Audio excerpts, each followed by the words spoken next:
In today's video, I am going to teach you how to turn off video camera in Google Meet. First, you need to find the camera control in the Google Meet interface. Look along the meeting window and pay attention to the camera icon. Now, click or tap the camera icon. As soon as you do this, you should see a clear visual confirmation. The icon will turn red, or it may display a line through it. This red color or line means your video is off, and other participants will no longer see your live camera feed. Next, take a brief pause to make sure the status matches what you intended.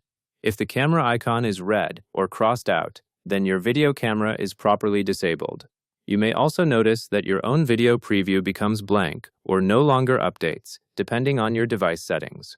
That is normal, and it aligns with the camera being off. If you ever need to turn your camera back on later, you can simply use the same camera icon again.